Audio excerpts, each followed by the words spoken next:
Welcome to today's symposium. My name is April G. Simone. I'm Braden Crooks. We're co-founding partners of a small research and design firm called Designing the We, based in New York City. As a benefit corporation and as designers, we really wanted to understand the power of design in reframing narratives of what has historically happened and brought us to places of inequity and exclusion and disinvestment.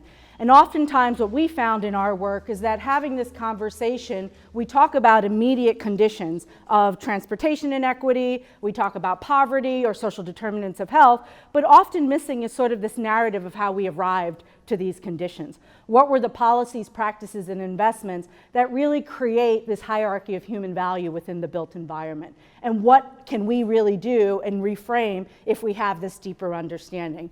In 2015, we launched Designing the We, and we figured that we would need to have some sort of a visualization to capture these macro systemic themes. So we launched the exhibition as sort of this manifesto in action, this discussion tool, to really bring people to the ground floor of a deeper understanding before we get to design charrettes and tables and conversations as to what has happened.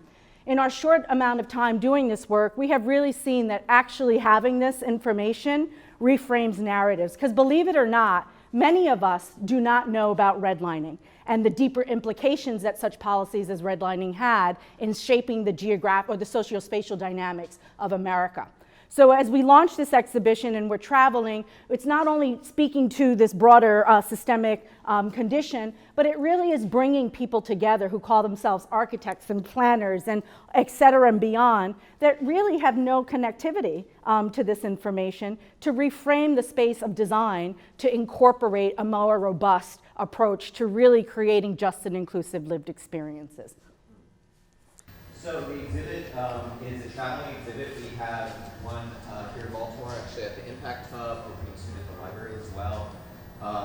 We'll talk a little bit as we go through here about local Baltimore history, and we'll point out kind of where that's localized, but this is also national. It's in about a dozen cities probably, and it's all localized in those places as well with people on the ground in communities. And we'll just give you guys a quick tour of the exhibit and kind of some of the content and narrative in it. So this is a redlining map. This particular map is of the Bronx. We have the Baltimore one over there, right? And you have to take yourself back. These maps are made in the 1930s as part of the New Deal. So, you know, if we go back to that era, right, we're creating in the wake of the Great Depression, we're creating the social safety net, we're creating middle-class wealth building programs, right? This kind of new social contract. But it's 1930s. The federal government is explicitly racist.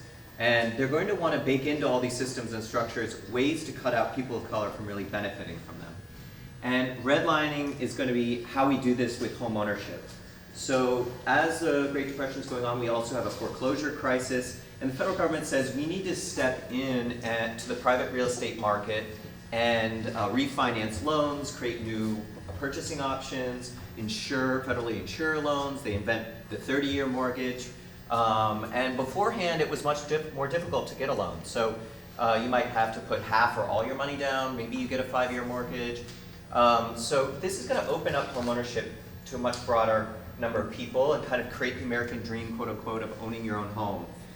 But it's going to be highly racialized. And the way that this happens is through these maps.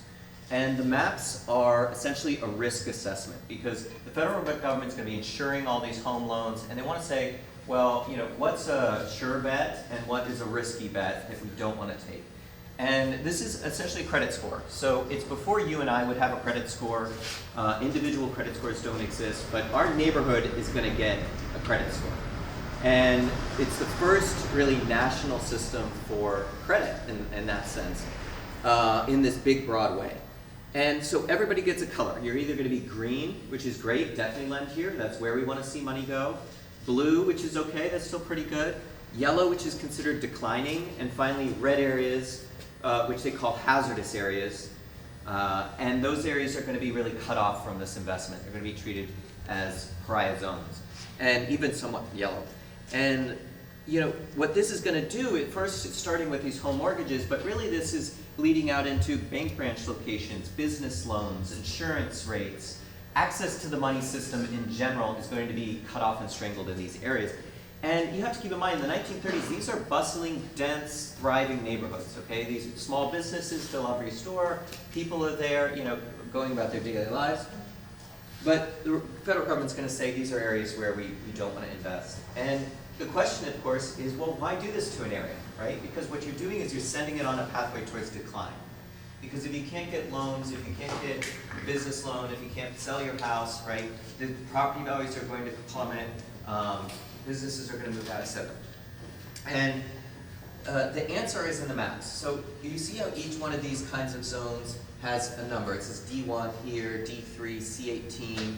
These correspond to what are called area descriptions. And the area descriptions are really the smoking gun, because they tell us, well, why did you zone this area the way you did? And we have an area description right here for a red area here in the Bronx.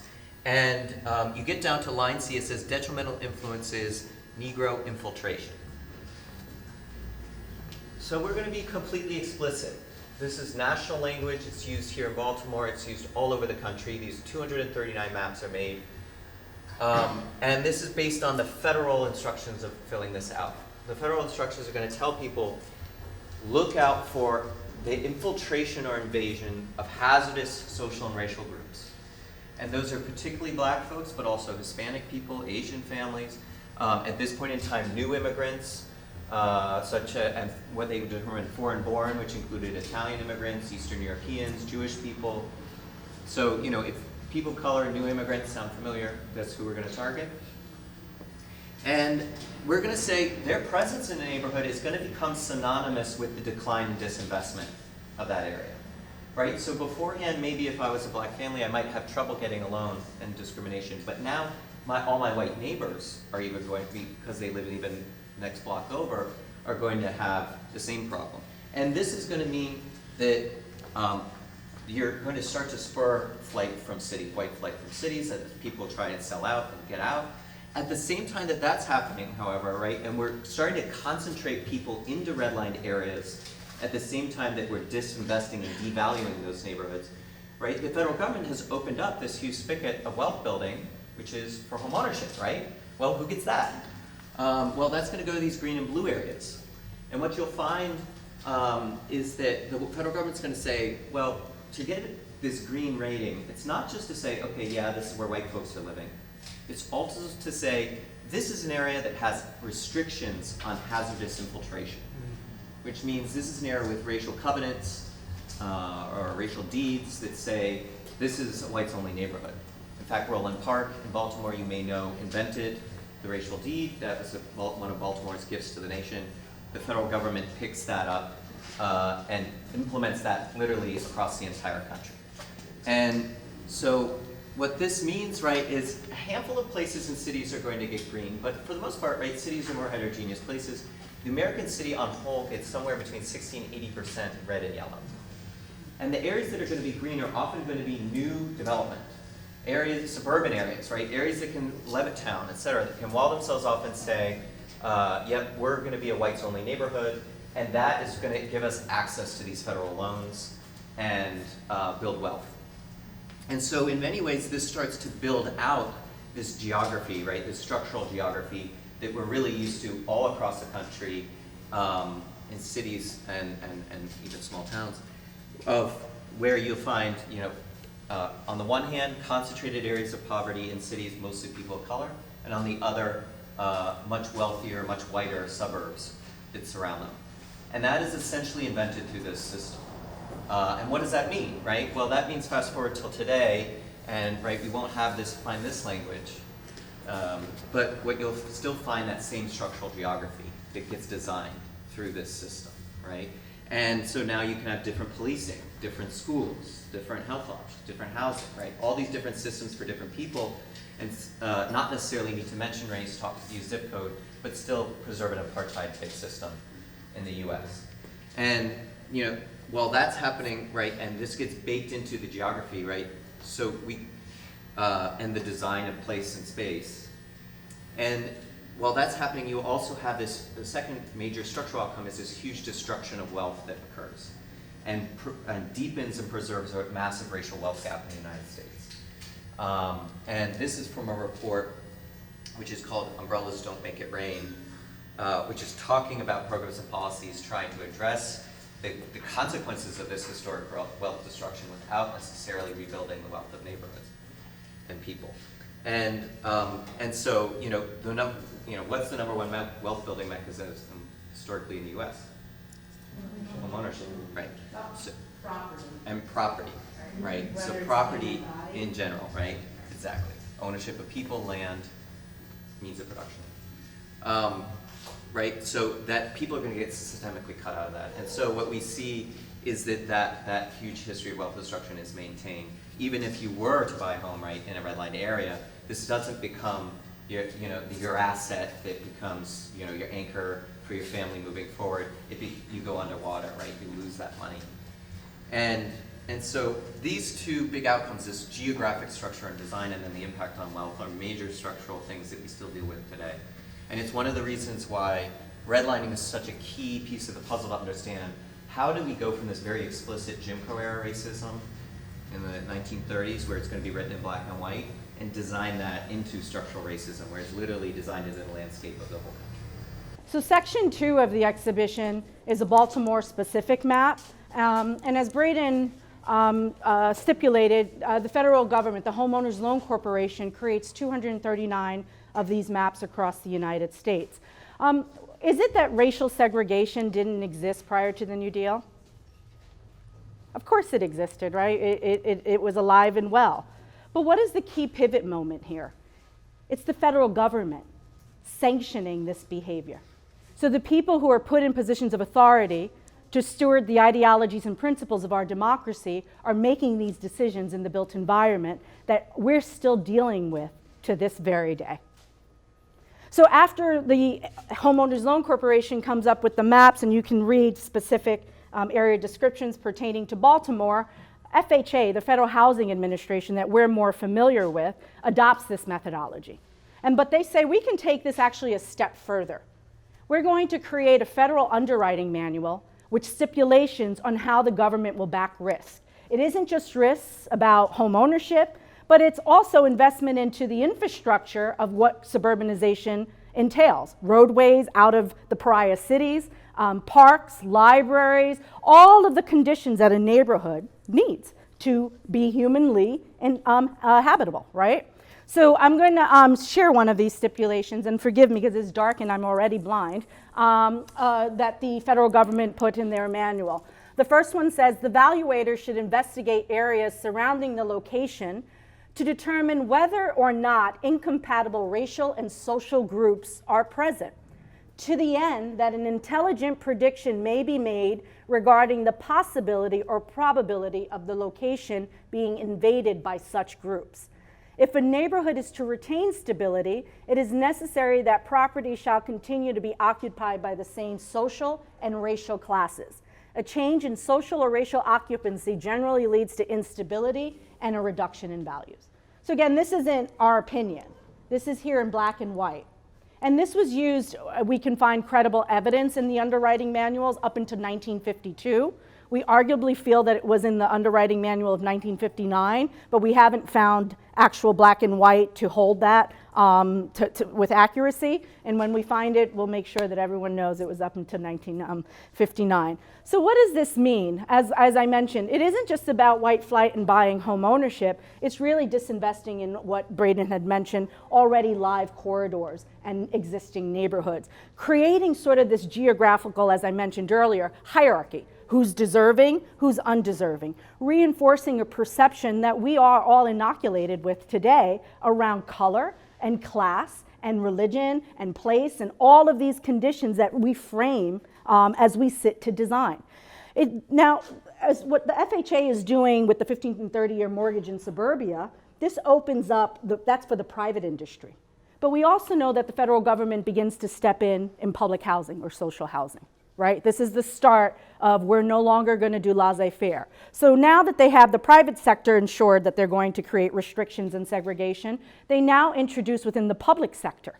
So lots of areas under the auspices of health and health concerns and a moral environmentalism movement, we start to look at areas as slums. So many of these existing yellow and red areas, as people are moving out, we coin them. Oh, we need to clear slums. We need to put housing that's decent and affordable. So hence we start public housing in America.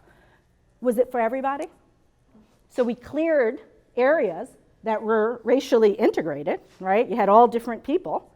We clear them, we put some social good for the public. And what did we say? Whites only, even in those conditions. So now the person who doesn't earn the wealthy income is also being socially conditioned to think, I'm worthy of something that someone who looks different from me is not. Where would we be as a nation had everything been created for everyone? And this machine begins to fuel high profit, right? How many of you here have read The Color of Law by Richard Rothstein? He highlights in these examples, in the examples in his book, how even in instances where public or private interests were being addressed to create integrated spaces, he states that now the local zoning board and planning boards begin to step in as this federal policy begins to seep down into the trenches. What does that mean? He highlights in an example in his book that after even they secure financing to create a racially integrated suburb, what ends up happening? The zoning board or planning board steps in and changes the plan. Says no longer could you build on a quarter-acre lot. It has to be a half an acre or more. So what does that do to the financing? It makes it irrelevant and cancels it out, right? So they found ways to really stifle any type of integrated capacity or capability within the built environment. And as we were talking about, we don't have the quote up. Oh, it's here. So any type of step up to this system is met with tremendous resistance. And it's not just banks and insurance companies who are being bailed out by the Homeowners Loan Corporation, but it's also the architecture industry is profiting now from this. The lumber industry, how is the architecture industry profiting from this? Because they're designing the suburbs, right? They're designing the built environment, and they're complicit in profiting from this sort of mechanism. The lumber industry, the asphalt industry, the automobile industry, the rubber industry, everyone's profiting off of this. So any type of imposition or try to stop this is met with incredible resistance. But yet, who's funding this rise of the power lobby group? Who? The taxpayers, public dollars. So I'm going to end with reading a quote from a textbook that was used by organizations like the National Association of Real Estate Boards that were stipulated on how to sell and training realtors how to go out into the field and ensure that profit is maintained at all costs. And this quote states, "The colored people certainly have a right to life, liberty, and the pursuit of happiness, but they must recognize the economic disturbance which their presence in the white neighborhood causes and forego their desire to split off from the established district where the rest of their race lives." So you're constantly sending this message out. And we think because we passed the 1968 Fair Housing Act after centuries or decades, whatever you argue, of these conditionings, that everybody's going to be kumbaya with each other. But we know that that's not the case, and I think Baltimore is a prime example of that not being the case. At your leisure, you can read a cease and desist letter sent by the National Association of Real Estate Boards to the city of Baltimore to stop their social housing program because it's in direct conflict with their private interests to get white households to move out to the suburbs and buy. And actually the city acquiesces and stops the project, and this is that information. And here's an example of a stipulation that Braden mentioned about a restrictive deed with the language of the property. This is in California, and it's an interesting story of how we acquired it, but these are not some mansions, gated communities. These are very simple households that were also restricted. So if you read the language there, it's pretty explicit that the only way a person of color could be in a neighborhood to account for that coming up on a census is if they were domestic servants, and that's all in here. So just to continue the momentum, we wanted to create sort of macro systems and themes. The top of the timeline represents these systemic institutionalized practices that are interconnected and intersectional. The bottom of the timeline represents grassroots movements that are pushing back on these systems. Each of these pop-outs are Boston-specific areas, and this line is for things that may have been left out intentionally because we can't put everything on this board. People add their reflections. If you have a reflection pertaining to a pushback organized movement, use a white tag. If you have something from macro systems and institutions, use a red tag. And it's been really an engaging process. And what we hope to do is once this all gets digitized, you have access into all the cities and how it humanizes sort of these conditions and experiences. So of course we can start as far back, but it's important to talk about, as we heard the lecture earlier this morning, the indigenous population's experience. Land has been very violent and contentious. Land acquisition has been very violent and contentious since the founding, since the first boats arrived on this continent. And we know about the Trail of Tears and the Native nations' genocides in these communities. And we know that we fight this really bloody war, right? Because whatever your reason is, we fought something around labor and other issues. And we came out of that war with several constitutional amendments, right? One of them being the 13th Amendment, being what? Abolishing what? Slavery. And we have for a moment here, in addition to abolishing slavery, we passed 2 civil rights acts in 1866 and 1875. They're really guaranteeing civil rights in this nation. We didn't need this battle down here had people, again, who were put in positions of authority to steward what democracy actually means, upheld their offices. And we see in Reconstruction the creation of the Freedmen's Bureau. We see that for the first time, people of color are being elected to all government positions or civil servant positions. We see really America subscribing to a lot of what we believe in and our founding social contract stipulates. But we also see, as we're having these really amazing moments in history, we also see the rise of the sore loser, right? South of the Mason-Dixon, we're going to come up with things that are really going to curtail the movement of black and brown bodies and communities. We've lost our free labor. So we're going to create and implement a system of black codes. How many of you are familiar with black codes? So Black Codes is a great book called Slavery by Another Name. Why is it important? Because now we can't take your body and for free. We have to find mechanisms. The 13th Amendment abolishes slavery with the exception of what? The punishment of a crime. So if we criminalize behavior, we can take you back and enslave you. So it's called the convict leasing system. So the convict leasing system begins to take black and brown bodies that were just freed from a very bloody war and put them back on the plantation. States and counties are paid for that free labor. Why does this matter? I'm laboring. Am I being acknowledged for my labor? But the perception is what? I'm lazy. I don't have anything to contribute to society. So the rise of black codes begins to harbor conditions of white supremacy and racial terrorism in this country, that even despite federal mandates stating what the law of the land is, we're still going to bypass and do what we feel we can want to do in the built environment. So we see as Reconstruction is happening and black codes, we see the immersion of scientific racism. Raise your hand if you know about eugenics and scientific racism. So now we begin to codify race. We begin to ensure that you really don't have rights or recognition. How many of you are familiar with Madison Grant? Madison Grant is one of the cornerstones of the Sierra Club. He was a tremendous conservationist, influencer of the built environment. Madison Grant writes this book called The Passing of the Great Race that's very anti-immigrant. It's saying that we need to purify the blood of America, maintain what we have. Sound very familiar to what we're listening to today? Close our borders down, promote anti-miscegenation laws. Madison Grant also believed in eradicating lesser species, a subhuman species of the human race, and that there is a supreme race, it's the white race. Madison Grant is so powerful, he's a mentor to Teddy Roosevelt. He receives a thank you letter from Hitler for his book, The Passing of the Great Race, because it's sort of the girding of the release of what happens in Germany with the Holocaust and the genocide. Madison Grant also is the overseer of the creation of the Bronx Zoo, where I'm from, the Bronx.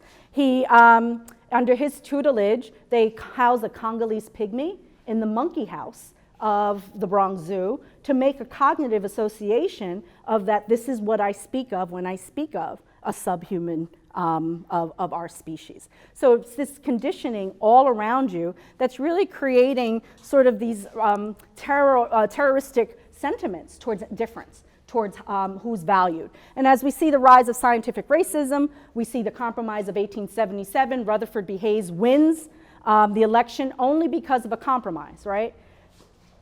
He didn't win the popular vote. Tilden won the popular vote, but how does he become president? Does that sound familiar, the Electoral College? The compromise basically sets into motion Jim Crow. The Southern Democrats say here you can have the presidency on certain conditions. Give us back our land, give us back our political power, give us back our affairs, and remove federal troops from the South. That unleashes the nadir period of race relations in America. It's one of the most violent and the carnage. We see people being lynched, obviously, for exercising their right to vote, a lot of the civil rights legislation. And we also see that now people are pushing back. The Niagara movement is formed to speak out against the lynchings, the mass lynchings that are happening in America. We're in the 100th year anniversary of the Red Summer riots that are around labor in this country. You should read that if you're not familiar with them. But the climate of what we're creating is really leading us into the New Deal. We see Asian exclusion acts in California. We see municipal ordinances that are the precursor to redlining in places like Baltimore in 1910, which is formed by Mayor Mahul, that basically segregates the city and says whites can live here, blacks can live here, and you cannot, it's the neighborhood composition rule. Whatever is the most amount, you can't go in, and vice versa. And we see that these conditions are creating migration to the north. How many of you are familiar with sundown towns? So we know about the Great Migration, but we don't know that north of the Mason-Dixon line, there was a Jim Crow practice happening, and it was called sundown ordinances. They were either on the books or off the books. But basically, James Lowen writes a book called Sundown Towns to understand what happened, particularly in rural America, because then the census after the war, Civil War in particular, it's integrated. You have different people living in rural America. It wasn't cherry pie and white. What caused this steep decline? And he says, basically, on his research, it's the rise of sundown ordinances. And it's put in the town or on county lines that basically say in very derogatory names, ethnicities or races that they do not want to see once the sun goes down. And if the sun went down, oftentimes it would incite white mob violence, and what would people do is use that, like they did in places like Black Wall Street in Tulsa, Oklahoma, to burn communities down and drive their black populations out. This is an example of a clipping in an Indiana newspaper, how they drove blacks and browns out of their people out of their communities using mob violence. And he coins it the Great Retreat. So people are migrating from the South and retreating from farm or land opportunities in rural America and are being confined and concentrated to specific geographical spots. We know Woodrow Wilson resegregates federal jobs, and he does something even more egregious in 1915. He films Birth of a Nation in the White House. How many of you have seen the film Birth of a Nation? You want to share what Birth of a Nation is about? We had to watch it in my 8th grade social studies class. It's a black and white silent film that tells the story of the Civil War and the advent of white terrorism. It shows, you know, the sort of classic white female in peril by black lust being rescued. It's exactly what you think it is. Yep. More importantly, it showed the heroism of the Klan. Yes. It came from a work called The Klansman. Yep. Just changed the name of it. Yep, that's right. And it glorifies the need for having the white knights protect white fragility in America. After this film is screened, it creates the largest enrollment into the Klan. The Daughters of the American Revolution go on a roadshow with the film and begin promoting the same mentality of white terrorism in this country. And that is the climate, folks, that takes us to the New Deal. So, yeah, so many of the, we talked about redlining, many of the, like, for example, the economists, right, who are the top economists in the United States, writing a lot of the policy in Washington, they're coming out of Harvard, Princeton, right, they've been incubated into this. White supremacy is thought of it as the best and highest intellectual movement in the United States. We're exporting it, as April mentioned, to Europe and other places. And this is going to be baked in, right, as the intelligent way to go about policy. And, of course, quote, quote, right? So this, right, is feeding into these systems and structures, and they really begin to codify and to, as we talked about earlier, totally transform the landscape and systems and structures of the United States. And this is going to, fast forward, after World War II, right, we have some other shifts that happen. So once you get to after World War II, a handful of folks who originally on these maps were not considered white kind of become white, right? So there's certain checkboxes that go away. Italian immigrant, you get Eastern Europeans, others, okay, if you look white, you get to check the box that says white, and that's that. And you get things like blockbusting. So bigger systems are happening on one scale. On a smaller scale, right, in neighborhoods through real estate, speculators and investors, they're going to start going around door to door and flipping homes. And so the way they do this is they'll go into a white neighborhood in the city. Let's say they flip a house to a black family coming up from the south, or sometimes you even just hired an African American woman to push a baby cart around the neighborhood. They call the white families 3 or 4 times a day, knock on their door and say, folks are moving, black folks are moving in, this means your property value will collapse, right, because of this system. Therefore, sell to me now at a loss, or I'll just come back next week, offer you 20% less. And so they'll buy that house from the white family for $1,000, let's say, turn around and sell it to a black family for $3,000, right? Because there's this huge housing shortage amongst people of color because of this hyper-segregation policy. And so, but of course, they're not going to have access to these federal home loan systems, right? So they're going to use things what's called a contract buy, or different loan sharking schemes. So a contract buy is to say, listen, we can't get a bank loan, so the speculator, will hold the mortgage. You pay the mortgage to me, but the stipulations are going to be such that you don't build equity into that very last payment. So if you miss a payment, you're late on a payment, you lose all your equity, I take the house back. And of course, they were designed just to do just that. Usually a balloon payment towards the end, designed to bankrupt a family, right? Take the house, do it to the next vote. But meanwhile, this is, plenty of people, new immigrants, people of color, et cetera, are thinking, this is my opportunity to buy into the American dream of home ownership. I'm supposed to be doing it right, but they're going to be exploited. And this is how, in very much so in redline areas, you get the proto-subprime market emerges, and grows and lingers all the way through this timeline. And so, that's going to bust people out and start building white suburbia, right? Now, if you can check white, you're going to get access to the GI Bill. You're going to get a zero money down home loan from the federal government to purchase out there.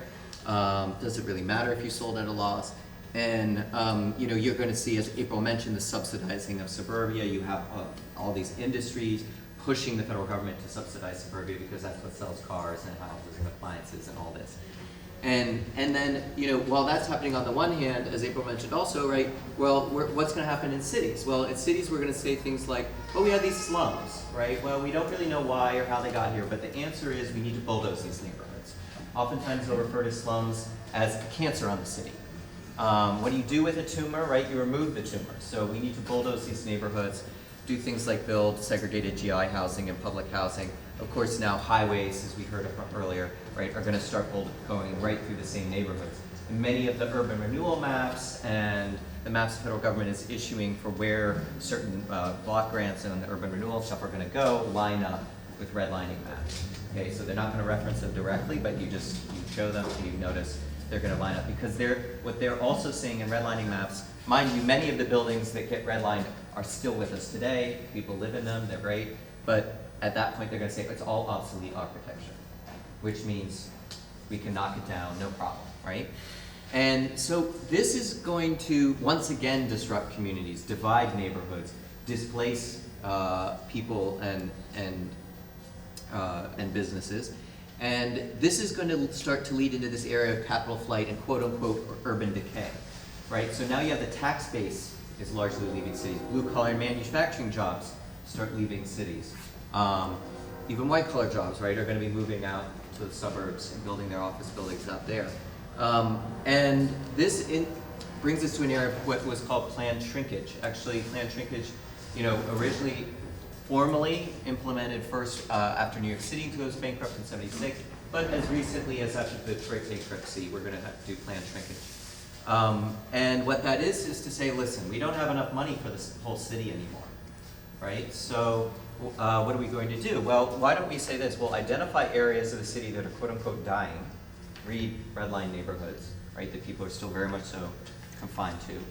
And we're going to identify areas of the city that are quote unquote healthy, read the areas that didn't get redlined, right? So in Baltimore, that's going to be the white L, that's going to be an area that's healthy, whereas the black butterfly is, if you know this terminology, right, is going to become areas that are quote unquote dying. And what are we going to do? We're going to cut off public services, public money, public dollars to those dying neighborhoods, let them die, save our resources to keep the healthy areas healthy, right? And so you're going to see the cutting off of trash pickup, street maintenance, schools, libraries, parks, right? All these public services and amenities that are going to be, now we're just draining public dollars from. And does anyone know, at least in New York, what the very first thing they cut is? Fire stations. Yes, it's fire departments. Fire departments are the very first thing they cut. It's actually, I believe, it's the first ever smart cities program ever implemented as an algorithm to where to cut fire departments. And all those places, including the South Bronx, Brooklyn, et cetera, are going to burn. And now, right, we get into this era of epidemics because we've taken all this disinvestment through redlining and loans and business, et cetera, et cetera. Now public services are being pulled out. And now you're going to see in certain neighborhoods across the country, 70 to 80% of the built environment burned to the ground in a period of about 10 or 15 years. And there's many, many things going on that creates that. No one's fixed the fire hydrant, so it's impossible to put out the fire. Happens very often. Fire department gets there too late because the fire departments are all closed nearby. Landlords who are trying to just pull their dollars out and flee or burning buildings to gather insurance. And so there's this epidemic blight and abandonment still here, right? Still just outside the window. Epidemic fires. This leads into epidemic unemployment. You get this nation's, this unraveling of social fabric, homelessness epidemic, moving around to families, communities, and you get health epidemics. So, right, you get the nation's first modern heroin epidemic, sweeps through the same neighborhood. Now we're in the opioid epidemic, right? Second modern heroin epidemic, talked about as a healthcare crisis, right? Well, not a public health crisis in the 1970s, right, when we're going to talk about a criminal crisis. And this leads into the HIV/AIDS epidemic, crack epidemic, et cetera, et cetera. And this is one just layering on, layering on, layering on. And so, we've mentioned a couple things at the bottom of this timeline, but this is an era when, okay, we recognize we're in a crisis, right? Here's Jimmy Carter, he's touring the South Bronx, he says, wow, this looks like Europe did after World War II, he's totally bombed out. Of course, he could have just walked up 14th Street in DC, but here he is, he goes there. This is happening all over the country, right? We've even been, we were in a small town, Holyoke, Massachusetts, right, which was called Holy Smokes for a long time because enough was burning, right? So in this moment, we're in a crisis. And you get two things go on. One, on the bottom of this timeline, you get folks like the Black Panthers, Young Lords, who start doing community organizing. They start doing street sweep days, free lunches, free healthcare, right? That's going to lead up into community organizing as we kind of think of it today. You get the Community Reinvestment Act, pushed by activists to say, how do we create things like community development corporations and bring investment back in. We get, community gardens, churches getting involved, right? So you get this huge movement to say, on broad strokes, look, we're in a crisis, and the answer is let's rebuild community, right? In fits and starts and in different ways, right? But you get a very different response from the top down, right? We start to mix in on the war on drugs, leads into the Reagan era, and especially, of course, the Clinton era, when we're going to say, no, that look, the answer to this is we need to crack down. And by cracking down, we're going to bring the city back to normal, back out of this crisis, right? And we get things like broken windows theory, which is to say we need to crack down on smaller crimes and clean up the street, right? And that's what's going to bring us back to normal and back to a stable state. But my question would be, well, why are the windows broken? Right? Well, we're not going to say, oh, the windows are broken because there's huge history of structural racism that goes back to redlining. Redlining broke the windows. No, it's criminals and vandals and drug dealers, right? And we need to crack down on them, and it's their fault that we got here. And so in many ways, mass incarceration, and this whole fight to be tough on crime becomes America's response to this huge crisis that we've created that goes all over that. This is our quote-unquote solution. And that very much so leads us up into where we are today, right? Because you have the quote-unquote cleaning up of neighborhoods. You have some public investment, right, starting to sweep back in. And that's driving all across the country investment pouring back into redlined areas, speculative investment, really for the first time since they were redlined in the 1930s. But as we all know, right, that investment isn't rising all boats, right? It's washing people away. And we have gentrification very much so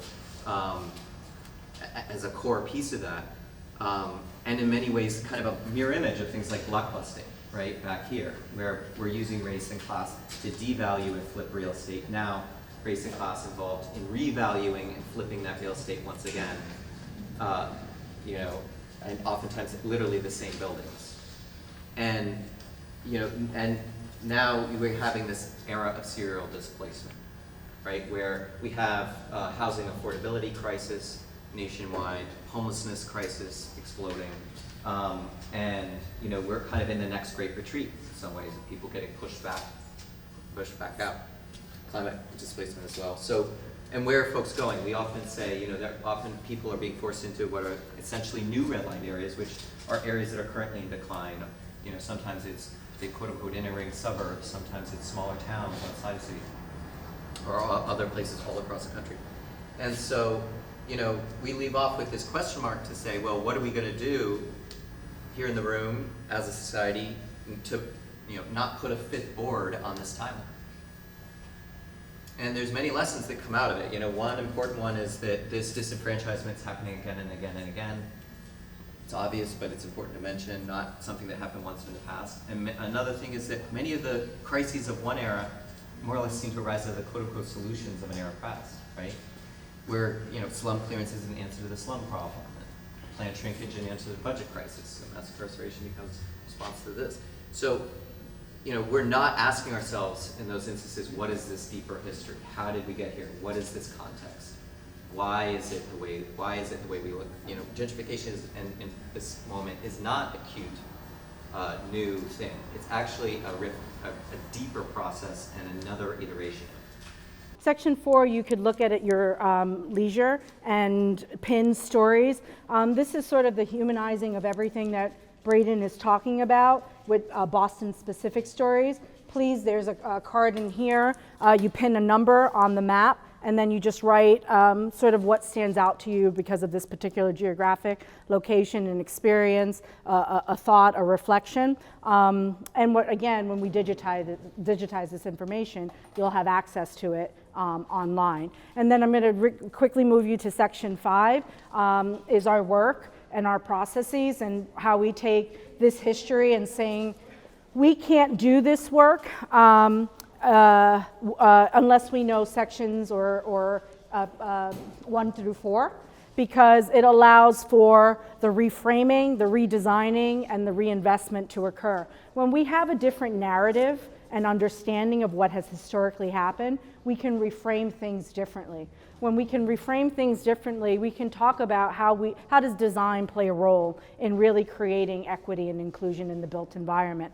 And many of the communities that have historically been disinvested in, or people with maybe good intentions to want to bring investment in a community, are often missing that table of how do we process a thought process, how do we go through a participatory design engagement that really will yield some sort of a deck and direction of an ecosystem that is looking at a myriad of conditions in a community, not just building a park or putting a structure. How does that structure live in this ecosystem, and how is it really driving the things that are creating an us and them in the built environment? So you can read more about this work, and then we're going to do a deeper dive with a project we're working on in Trenton that speaks to this. Again, this isn't about shaming or blaming. It's really that we don't come to the table fully aware of what has happened. And the more that we are aware here in Baltimore with the Neighborhood Design Center, Impact Hub, and others, how are we creating spaces that bring people to the table, that really respond and push back and undesign what has historically happened? How do we, in this room, capital W, capital E, create and resuscitate our allegiance back to the Constitution and the social contracts that are the founding documents of this experience that we call the Americana? Thank you so much for listening, and then we're going to shift to the front.